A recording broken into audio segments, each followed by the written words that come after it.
9장 10절 심는 자에게 씨와 먹을 양식을 주시는 이가 너희 심을 것을 주사 풍성하게 하시고 너희 의의 열매를 더하게 하시리니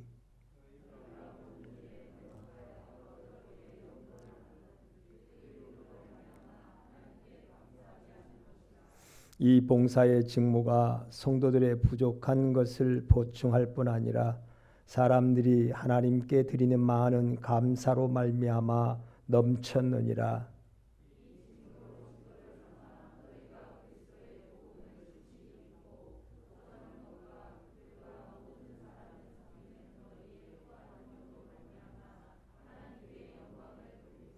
또 그들이 너희를 위하여 간구하며 하나님이 너희에게 주신 지극한 은혜로 말미암아 너희를 사모하느니라.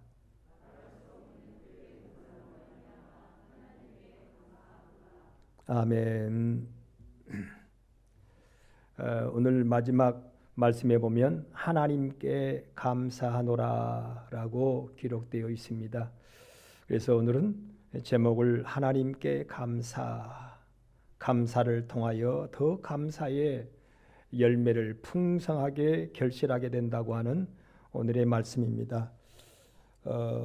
이번 다니엘 기도회 때 보니까 김희아 집사라고 하는 분이 나오더라고요.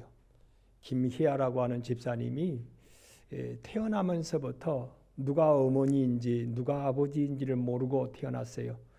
고아원에 버림받았는데 고아원에서 자라나는데 그 얼굴을 보니까 큰 얼굴에 점이 있었어요. 근데 그 점은 자꾸 커서 결국은 이제 암으로 변했더군요. 암으로 변했는데 그 암을 수술을 하고 보니까 더 이 점이 커져 버린 거예요. 암을. 그런데 그 김희아 집사님은 물론 처음부터 그렇게 감사가 온전하지는 못했겠죠. 그런데 주를 믿는 믿음 안에서 말씀 붙잡고 감사를 하는 거예요. 어머니가 누구인지도 모르는 고아인데 아버지가 누구인지도 모르는 고아인데도 감사하였고 뿐만 아니라 그는 그러는 중에 막 이제 좋아하는 남자를 만났는데 그 남자를 만난 가운데 또 그 점 안으로 또 암이 발생을 했어요. 암이 발생해가지고 이제는 결혼도 다 이제 유야무야 흐지부지 다 깨어져 버릴 수밖에 없는 그런 상황이 됐습니다. 그런데도 그는 하나님으로 감사를 했습니다. 그랬더니 하나님께서 결국 암도 극복하게 하시고 가난도 극복하게 하시고 또 모든 가정의 어떤 행복을 모르는 그 김희아 집사가 결국은 행복한 가정을 이루는 그런 복된 자가 되었노라고 감사의 간증을 하는 걸 보았습니다. 참 이 감사는 그래서 우리 기독교의 핵심입니다. 감사가 결여된 여러분 찬양은 그 찬양은 아무것도 아닙니다. 감사가 결여된 예배는 그 예배가 참되지 못합니다. 그래서 하나님께 예배하는 자도 감사가 있어야 그 예배가 참된 감사예요. 기도도 하나님께 감사가 있는 기도가 되어야 그 기도가 참된 기도고 찬양도 마찬가지로 감사하는 마음으로 아무리 이미자 씨가 노래를 잘하여서 찬양을 좀 부탁한다고 해서 찬양을 하는데 그가 그 마음속에 하나님을 감사하는 감사가 없이 그 찬양을 한다면 그 찬양은 그냥 아무것도 아니에요. 아무것도 아니에요. 조금 음정 박자가 조금 온전치 못해도 그렇게 아름답지 못해도 감사가 있는 찬양, 감사가 있는 찬양. 나는 우리 강변교회 성도들의 찬양이 감사가 있는 찬양이요, 감사가 있는 기도요, 감사가 있는 예배가 될 수 있기를 주님의 이름으로 축원합니다. 감사는 기적을 우리에게 이룹니다. 감사는 우리의 인생을 참으로 행복되게 하는 하나님의 귀한 법칙이라고 성경은 기록합니다. 법칙을 어기고서는 결코 우리는 선한 결과에 이를 수가 없습니다. 그래서 오늘 말씀에 우리의 인생이 풍요롭게 되는 것도 하나님의 감사의 법칙 속에서 풍요롭게 되는데, 마치 이 모습이 농부가 먹을 것과 심는 것을 구분해서 아무리 어려워도, 요즘에는 먹을 것이 그렇게 궁핍하지 않습니다만은 우리 어렸을 때만 하더라도 참 먹을 것이 궁핍했습니다. 그런데도 심을 것을 결코 건들질 않아요. 심을 것을. 옛날에 옥수수를 심으려면 반드시 옥수수를 대청 앞에다가 걸어놓고 그걸 까서 심어야 되는 거예요. 쌀을 거두기를 원한다면 반드시 그 벼씨를 남겨놨다가 벼씨를 심어야만이, 논에다가 심어야만이, 심고 가꿔야만이 쌀을 거둘 수가 있다고 하는 거예요. 이게 하나님의 대자연의 법칙이에요. 우리 믿음의 사람들이 하나님 앞에 복되는 것도 이 법칙을 여러분 초월해서는 결코 하나님이 우리에게 하나님의 풍요로운 기적을 허락하지 않습니다. 하나님의 법칙. 쌀을 먹고 싶은데 옥수수를 심어놓고 쌀을 기다린다면 결코 쌀은 나오질 않습니다. 결코 쌀이 나오질 않아요. 팥을 먹고 싶은데 콩을 심어놓고 팥을 기다린다면 결코 팥은 나오질 않습니다. 그냥 콩이 나오는 거예요. 그 TV 프로에 보니까 그 무슨 프로가 뭉쳐서 찬다라고 하는 프로든가요? 그런 프로가 있더라고요. 근데 그 프로는 뭐냐면 한국의 유명한 체육인들, 연예인들 이런 분들이 모여가지고 공을 차는 거예요. 공을. 어떤 유명인은 야구를 통해서 전 세계에 우리 한국을 알렸던 그러한 선수도 있고, 어떤 선수는 뭐 배구를 통하여, 어떤 선수는 농구를 통하여, 뭐 이름을 들먹인다면 야구는 김병현이라고 하는 선수더라고요. 김병현 선수. 미국에서 야구 투수로서 유명한 그런 삶을 살았던 우리 한국 야구 선수예요. 그리고 한국의 농구 선수 중에 유명한 농구 선수, 농구의 대통령이라고 하는 허재라고 하는 사람이 있어요. 허재. 근데 이 사람들이 이제 공을 차는데요. 허재라고 하는데 뭐 허방이라고 그랬어요. 축구에는. 왜냐하면 농구는 그렇게 잘하는데 축구는 안 해봤기 때문에 아무리 공을 차려고 해도 이쪽으로 차려고 마음을 먹고 찼는지 저쪽으로 공은 가버리는 거예요. 왜? 연습이 없었기 때문에. 그런데 이제 축구를 하면서요, 야구 선수, 농구 선수, 수영 선수, 박태환이라고 하는 수영 선수, 뭐 이런저런 태권도 선수, 이런 선수들이 모여가지고 계속 이제 공 차는 걸 연습하는 거예요. 땀 흘려서 연습하는 거예요. 심지어는 모태범이라고 하는 선수든가요. 모태범 선수는 스케이팅 선수예요. 우리 국가대표. 올림픽을 통하여서 금메달도 많이 딴 그런 선수로 제가 기억하고 있습니다. 근데 이런 선수들이 공을 차는 데 있어서는 잘못 찼었는데 땀 흘려서 넘어지고 자빠지고 공을 차기에 열심을 다하더니 점점 공을 잘 차기 시작하는 거예요. 점점. 그래서 이제는 골도 곧잘 들어가는 거예요. 여러분, 우리가 믿음 안에 사는 것도 마찬가지입니다. 하나님 앞에 물질적인 훈련을 하는 사람, 봉사를 통하여 훈련하는 사람, 섬김을 통하여 훈련하는 사람, 하나님께서는 이 모든 것, 어떤 사람은 나는 그냥 섬김만, 물론 섬김을 통하여 그 부분에 그는 승리자가 됩니다. 하나님 반드시 승리자 되게 해주세요. 그 축구선수, 우리 한국 축구선수 지금 옛날에는 박지성, 이영표 그랬죠. 박지성이라고 하는 사람 제가 몇 번 말씀드렸습니다마는 그는 평발이라고 그래요. 평발은 다른 박쥐를 날 때 빨리 피곤이 온다고 그래요. 발이 평평해가지고 전체의 발이 이 땅바닥을 딛고 걷기 때문에, 달리기 때문에 빨리 피곤이 온대요. 그런데 그 모든 악조건을 박지성이라는 선수는요, 발바닥이 굳은 쌀이 bek혀가지고 심지어는 발가락 사이사이가요 전부 부르터가지고 물집이 생기고 또 터지고 또 물집이 생기고 터져가지고 나중에는 굳은 쌀로 그냥 발이 bek혀 있어요. 그런데 그 박지성이라는 사람은 그렇다고 키도 그렇게 큰 사람도 아니고 체격도 그렇게 뭐 큰 선수도 아니에요. 그런데 세계의 사람들이 다 입을 쩍 벌릴 정도로 야, 도대체 박지성이는 심장이 2개인가 그랬어요. 심장이 2개인가. 그만큼 그는 연습을 했습니다. 그만큼 훈련을 했습니다. 공 차는 데 하나에는 열심으로 훈련을 했어요. 그랬더니 세계적인 선수가 되었습니다. 요즘에는 손흥민이라고 하는 선수가요, 지금 박지성이 뛰던 그 팀에서도 뛰고 그러잖아요. 이영표 선수가 뛰었던 뭐 토트넘이라든가요.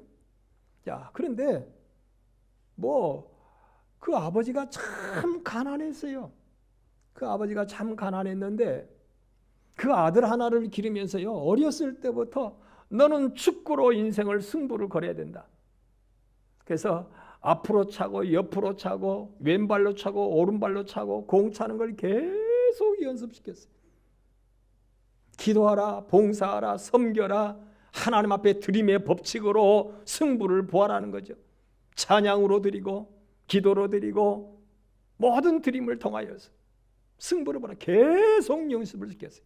그랬더니 여러분, 그 가난했던 손흥민이가 지금은요, 그 나이에 우리 한국 그 나이에 청년 중에 그만큼 부자들이 드물 정도로 부유한 손흥민이가 되고 말았습니다. 앞으로도 계속 그는 흥왕한 그런 손흥민이가 될 겁니다.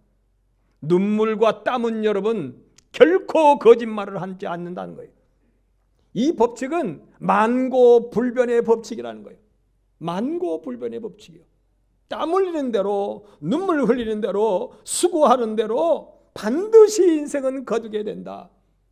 이 법칙을 하나님은 우리에게 말씀하시는 거예요. 훌륭한 농부들은요, 그래서 씨 종자를 잘 간직을 합니다. 콩 씨 종자를 잘 간직하고 쌀 종자를 잘 간직하고 팥 종자를 잘 간직해 가지고 아무리 배가 고파도 아무리 먹을 것이 궁해도 그걸 잘 심을 줄 알아요. 심어야만이 거두니까. 하나님 앞에도 마찬가지. 제가 여러분 목회자로서 하는 말이 아니라 심으면 반드시 오늘 말씀에 거두게 된다. 심게 되면 많은 감사로 심었는데 많은 감사로 넘치게 한다고 오늘 12절 마지막에 그렇게 기록하고 있습니다. 감사를 하나 심었는데요, 이게 30배, 60배로 거두게 된다는 거예요. 넘침으로 거두게 된다. 옥수수 하나를 심었는데, 물론 여러분 심음의 법칙에는 그러더라고요. 토양을 먼저 준비하는 노력을 해야 되는 거예요. 토양을. 제가 몇 번 말씀을 드렸지만 여기 앉아 계신 우리 성도님 한 분이 우리 조산동에 있을 때에 지금 현재는 주차장으로 쓰고 있는데 그걸 제가 샀습니다. 그 땅을 샀는데 아주 그냥 박토였어요. 돌이 많고 모래가 많고. 그런데 우리 교회에 지금 현재 나오시고 계시는 성도님이 그 돌을 하나하나 다 골라내셨어요. 아직은 소출이 없죠. 그런데 돌을 골라내고 흙을 옥토가 될 수 있도록, 박토가 옥토로 변할 수 있도록 걸음을 꾸준히 하시더라고요. 그러시더니 거기다가 이제 심을 것을 심는 거예요. 어떤 때는 무를, 어떤 때는 뭐 배추를, 어떤 때는 깨를, 어떤 때는 콩을 여러 가지를 말해요.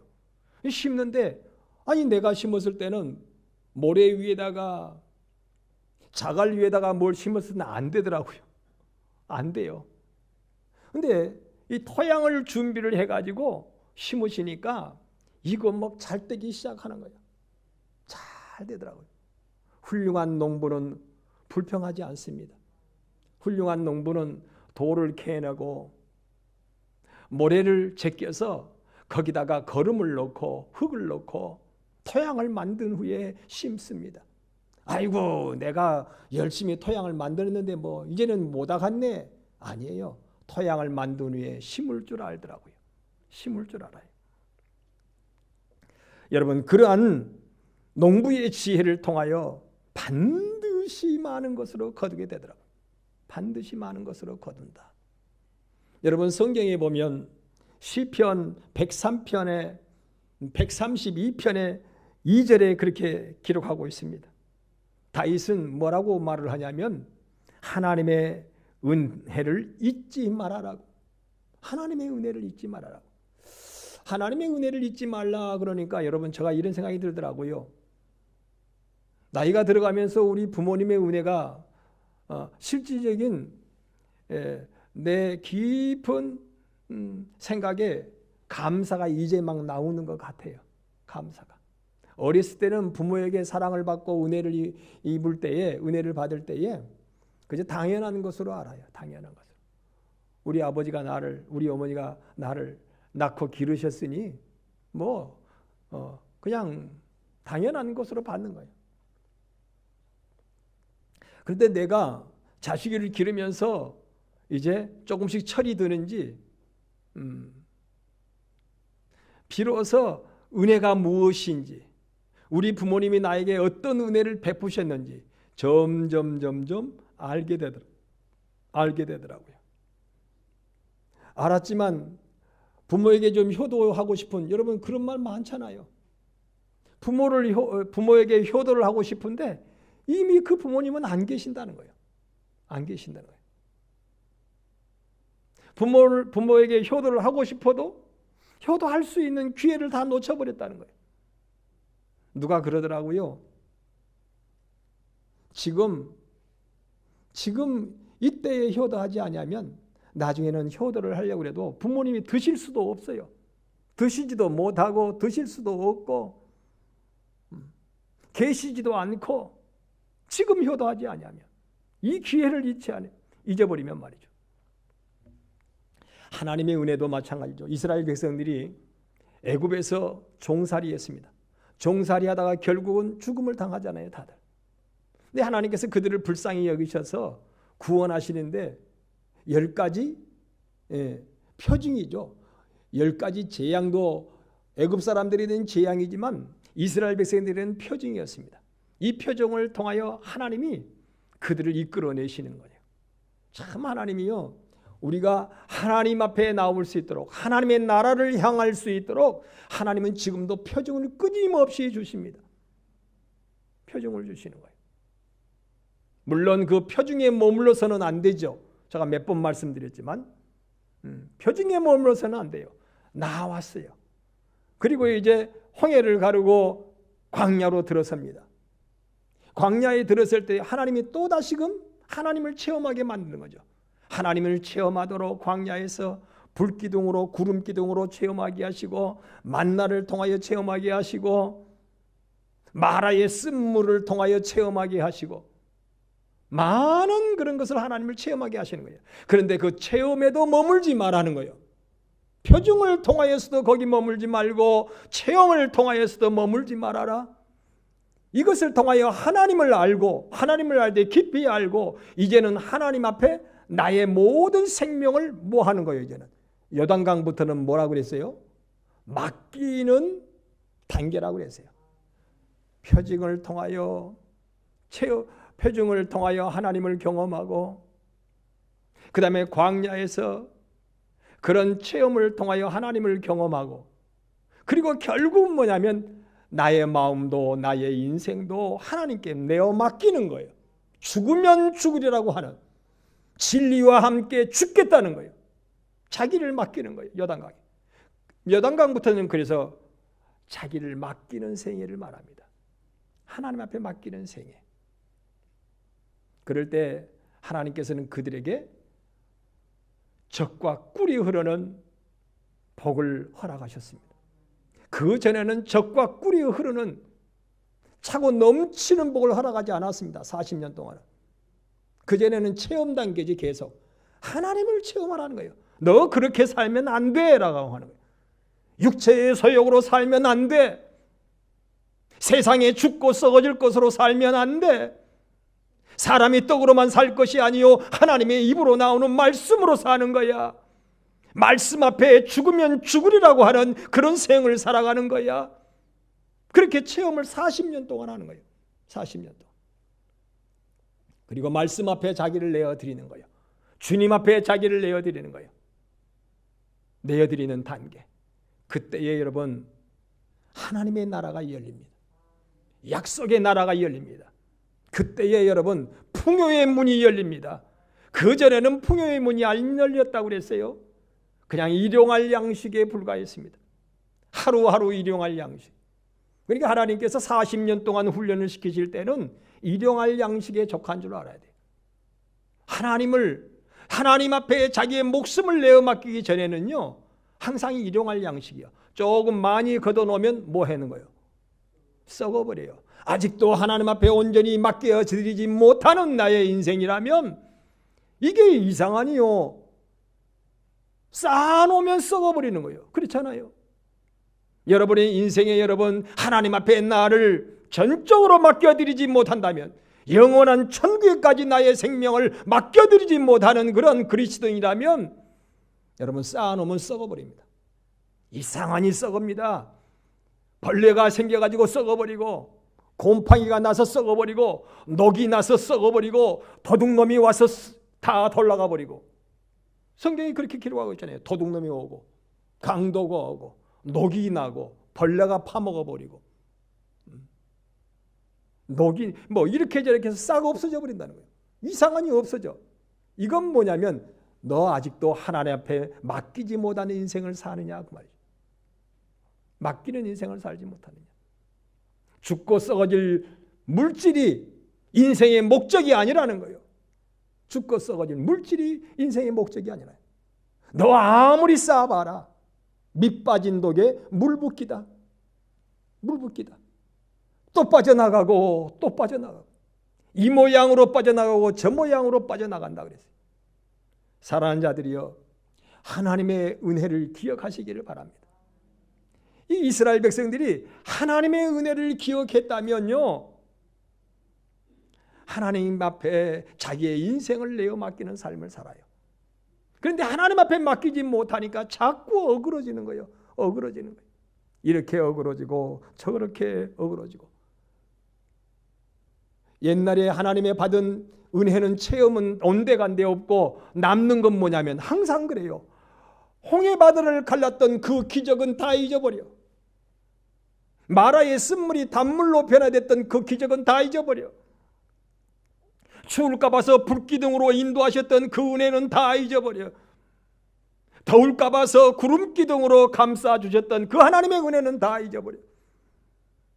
철저히 애굽에서 종살이하다가 세상의 종노릇하고 마귀에게 종노릇하고 결국은 죽음을 당하고 영원한 징벌을 지옥의 징벌을 받을 수밖에 없는 인생을 하나님께서 구원하시는 그 은혜는 다 잊어버리고 오늘 현실에 있어서 부족한 거 있잖아요. 떡의 문제에 부족한 거. 내 환경 조건에 있어서 불편한 그런 것을 가지고 원망하고 불평만 남았던 거예요. 이스라엘 백성들 보세요. 원망하고 불평했더니 가나안 길이 열립니까? 하나님의 약속한 풍성한 길이 열립니까? 안 열리는 거예요. 이상하니 하나님께서 사랑하셨기 때문에 그래도 뭔가를 남겨두시죠. 그래도 하나님이 우리에게 보존하시는 은혜를 베풀어 주시는 거예요. 온전치 못해도 사랑하는 자식이기 때문에 사랑하는 이들이기 때문에 하나님이 그대로 내주시는 거예요. 그런데 그들의 모습을 보면 항상 원망이에요. 원망이에요. 가족을 통하여 원망하고, 이웃을 통하여 원망하고, 환경을 통하여 원망하고, 조건을 통하여 원망하고 불평하는 그런 삶이에요.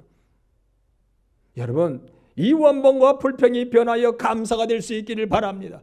하나님께서 나에게 이 고난이 필요하기 때문에, 이 슬픔이 내게 필요하기 때문에, 이 괴로움이 내게 필요하기 때문에, 이 마른 돌짝밭이 내게 필요하기 때문에 허락하신 거예요.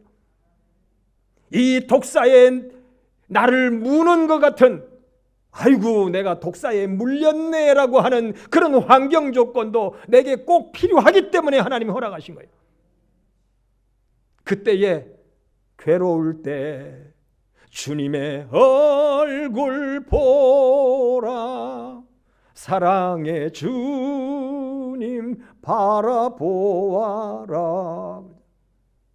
독사가 물어서 괴로운 일이 만나면, 마른 골짜기에 목마른 그런 환경 조건을 만나면 그때 무릎을 꿇고 주님을 바라봐야 될 텐데, 자꾸 사람을 바라보고 환경을 바라보고 조건을 바라보니 무엇밖에 안 나와요?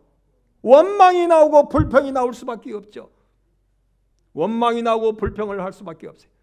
아담이 하와를 탓하고 하와가 뱀을 탓하고 전부 원망이요 불평이에요. 원망과 불평 속에는 길이 열리지 않습니다. 하나님의 기적이 나타나지 않습니다. 하나님의 구원의 길이 열려지지 않습니다. 하나님 앞에 감사하는 거예요. 내게 부족한 것을 하나님이 채우시려고, 내게 부족한 믿음을 채우시려고, 내가 하나님을 의지하는, 하나님을 바라는 믿음을 하나님이 채우시려고 이런 환경 조건을 허락하신 것은 꿈에도 생각 안 하는 거예요. 꿈에도 생각을 안 해요. 사랑하는 자들이여, 오늘 원망할 수밖에 없는, 불평할 수밖에 없는 환경 조건 속에서, 여러분 관계 속에서 다시금 한번 무릎을 주님 앞에 꿇고 감사를 회복할 수 있는 나와 여러분 되기를 주님의 이름으로 축원합니다. 이번에 김희애 집사님 보세요. 그렇게 어렵고 그렇게 힘든데 참으로 하나님 앞에 원망 불평을 통하여 엎드러질 수밖에 없는 그런 조건이었는데, 그는 모든 것 위에 감사했어요. 감사는 기적을 만들어냅니다.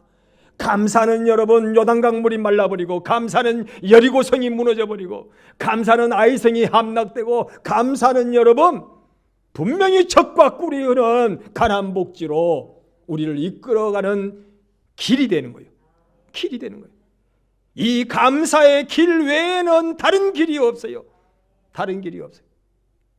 콩을 심는 길 외에는 콩을 거둘 길이 없고, 벼를 심는 길 외에는 쌀을 거둘 길이 없는 것입니다.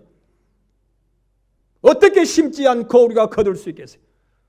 어떻게 하나님 앞에 드림이 없이 참된 것으로 하나님 앞에 풍성함으로 거둘 수 있겠냐고 말이죠. 사랑하는 자들이여, 감사로 다시 한번 회복할 수 있기를 주님의 이름으로 축원합니다. 나는 우리 록펠러라고 하는 사람을 우리 강변교회에 제가 몇 번 간증을 했는데, 록펠러라고 하는 사람은 미국의 여러분 갑부 중에 갑부잖아요. 세계적인 갑부였죠, 록펠러. 지금도 록펠러 재단, 록펠러의 후손들이 그 복을 자자손손 누리고 있는. 근데 록펠러 1세는 여러분 우리가 아는 대로 어떤 사람이었냐면, 그냥 자전거로 남의 집 슈퍼마켓에 배달부였어요. 배달부. 그런데 그가 하나님을 알고 하나님께 기도합니다. 하나님, 나 부자를 만들어 달라고. 그래서 우리 교회, 저 쓰러져가는 우리 교회를 가장 미국에서 아름다운 교회로 지어질 수 있도록 하나님이 이 자에게, 이 록펠러에게 복을 달라고 그렇게 기도했어요. 이 청년이. 그런데 이 청년 록펠러가 점점 부자가 되죠. 여러분 아시다시피 그 부자의 길은 하나님 앞에 감사의 길이었습니다. 하나님 앞에 하나님의 은혜를 잊지 아니하려고 하는 그런 믿음이었어요. 그런데 사람이 들어갈 때 마음, 나올 때 마음 다른 게 우리 인생이잖아요. 그렇잖아요. 은혜를 자꾸 잊어가기 시작했습니다, 록펠러가. 그래서 55세 때 이미 그는 부자 중에 부자가 이미 되었습니다. 55세 때. 그런데 몸이 아파서 병원을 갔습니다. 병원을 갔더니 선생님, 로페저 선생님, 당신의 생명은 이제 1년 시한부 인생으로 1년 이전에 끝나게 되겠습니다. 그랬어요. 의사 선생님. 1년 넘기지 못하겠습니다. 그랬어요. 1년을 못 넘긴다. 슬펐습니다. 아니, 내가 지금껏 이렇게 열심히 이제는 벌어서 천하를 호령할 수 있는 그런 부유한 자가 됐는데 55세 때 이제 막 누리면서 떵떵거리고 살려고 하는데 병이 들어서 1년 이전에 죽겠다는 거예요. 어쩔 수가 없대. 병 들어서 죽게 됐어요. 그래서 슬퍼하면서 병원에서 약을 타가지고 이제 나오는 거예요. 인생을 이제 준비하려고. 여보, 이건 실화입니다, 실화. 막 병원에 이제 나가려고 하는데 병원 로비 있는 데서 막 시끌단방하는 거예요. 살려주세요, 살려주세요. 안 됩니다, 안 됩니다. 어묵가에서는 안 된다는 거예요. 아니요, 살려주세요, 막 그러는 거예요. 가만히 들어보니까 어떤 가난한 사람의 집안에 병이 들었어요. 딸이 병이 들었는데 이 딸을 치료할 돈이 없는 거예요. 돈이 없는 거예요. 그러니까 치료해달라고 막 사정을 하고 병원에서는 안 된다고 하고 우리는 뭐 흙 파서 장사하냐고 안 된다는 거예요. 근데 그 모습을 보고 너무 마음이 아팠어요. 그런데 막 그 위에 성구가 하나 써져 있는데 그 성구가 사도행전 20장 35절 여러분 기억 딱 하세요? 사도행전 20장 35절에 주는 것이 받는 것보다 더 복되도다고 그렇게 기록이 되어 있습니다. 병원에가 딱 써져 있는 거예요. 그것이 주는 것이 복되다고, 주는 것이 행복이다고, 주는 것이 풍요로운 것이다고. 그걸 딱 보았어요. 근데 마음에 막 감동이 되는 거예요. 그래서 자기 아랫사람을 시켜가지고 아무도 모르게, 그들도 모르게 저 여자아이의 치료비를 지금껏 치료한 것도 다 계산하고 앞으로의 치료비도 다 계산해 줘라고 그랬어요. 자기 비서에게. 그리고 내가 그 치료비를 줬다는 것은 절대로 말하지 말아라. 비밀로. 치료비를 다 계산했습니다. 근데 이제 병들은 이 록펠러가 병원에 왔다 갔다 다니면서 그 여자아이를 가만히 보니까 점점 그 여자아이가 죽어야 할 그 아이가 회복이 돼가지고 건강한 여자아이로 성장해 가는 거예요. 병원에서. 그런데 이 록펠러가 그 모습을 보고 너무너무 기쁜 거예요. 세상에 자기가 지금 죽어가는 것을 생각도 못하고 그 어린 여자아이가 치료가 되어져서 건강을 회복하는 그 모습을 보고 막 좋아한 거예요. 막 행복. 전에 없던 그런 행복이요, 전에 없던 그런 기쁨이었어요. 그런데 그 행복감과 그 기쁨이 자기의 영혼을 치료하고 자기의 마음을 치료하고 자기의 육체를 치료해가지고 이상하다. 몸이 점점 나도 건강해지네. 나도 자꾸 힘이 와지네. 그래가지고 록펠러가 몇 살 때 죽었냐면 98세. 55세 때 죽는다고 하는 록펠러가 미국 나이로 98세니까 우리나라 같으면 몇 살이요? 100살이에요. 100살.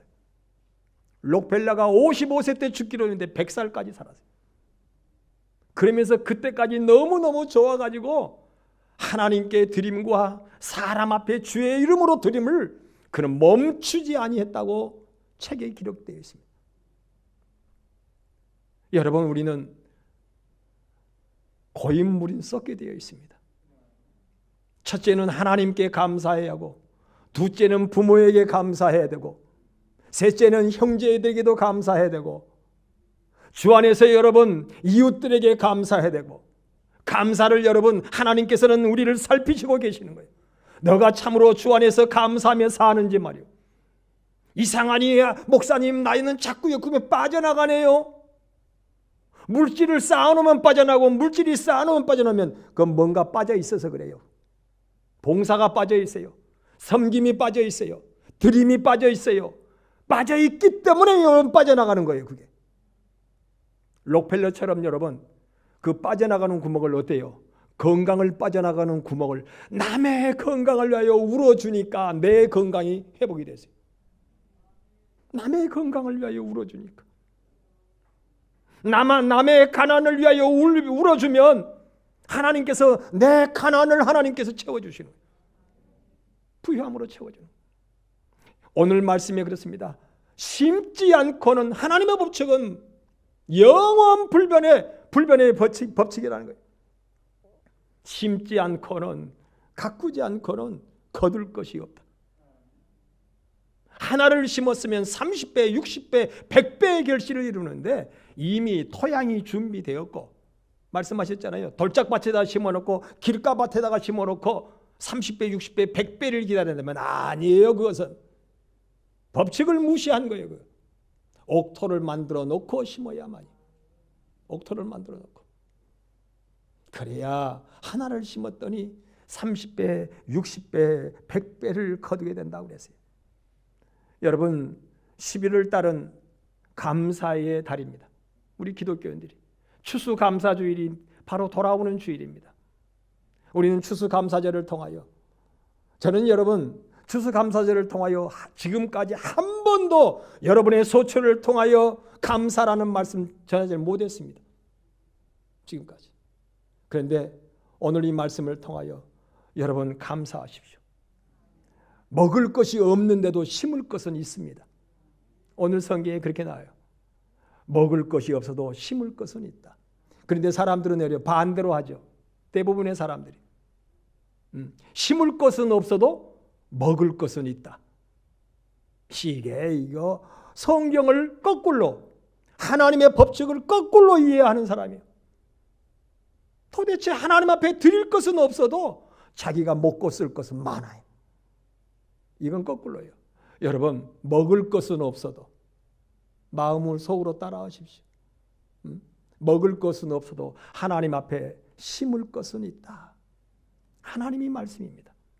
야, 먹을 것은 없어도 심을 것은 있지 않냐? 왜? 아니 어려우니까 심는 거예요. 박지성이가 가난했기 때문에 공에다가 목숨 걸고 그는 훈련을 했어요. 그러니까 세계적인 축구 선수가 됐어요. 여러분 공만 잘 차니까 얼굴로만 보자면은 내가 박지성이보다 조금 더 잘생긴 것 같아. 얼굴로만 보자면 우리 성도님들이 박지성이보다 더 잘생겼어요. 그런데요, 사는 것은 박지성이보다 못 살잖아요. 왜? 박지성이만큼 한 공 차는 것에 우리가 매진하지 아니하였기 때문에 그래요. 하나님께서는 말씀하십니다. 한 가지에 매진하자. 심고 가꾸는 것에 매진하자. 베푸는 것에 매진하자. 하나님 앞에 감사를 매진하자. 그러면 반드시 거두게 된다. 여러분 거두게 되니까 박지성이가 그렇게 잘생긴 사람은 아닌 것 같은데 이 유튜브를 보면 박지성 씨가 이거 보면 아이고 도대체 강변교회 목사님이 왜 저래 나를 그럴 수도 있겠죠. 그러나 박지성이라는 사람 봐요. 그렇게 잘생기지 않은 것 같은데 아내는 어떤 사람 얻었어요? 내가 보기에 참 잘생긴 아내를 얻었더라고요. 잘생겼어요. 아나운서요. 그 집안이요 대단한 집안이더래요. 처갓집이 말 그대로 사자 붙은 사람들이 많은 것 같아요. 처갓집이. 그렇잖아요. 판사, 검사, 의사, 변호사 사자 붙은 사람이 많대. 자기는 가난한 집 아들인데 공 하나 열심히 찾더니 세상에 처갓집이 달라져 버려. 처갓집. 자기 인생이 달라져 버려. 여러분 우리는 그렇다고 오늘 예배 끝나자마자 다 여기 남원 초등학교 가가지고 공차란 말은 아닙니다. 공차란 아이고 내가 내 나이가 몇 살인데 내 나이가 어때서? 내 나이가 어때서? 하나님 앞에 땀 흘리십시오. 하나님 앞에 눈물을 흘리십시오. 하나님 앞에 감사를 회복하십시오. 원망을 뿌리치고 불평을 뿌리치고 감사로 하나님 앞에 나아가십시오. 그렇다면 하나님께서는 반드시 채워주십니다.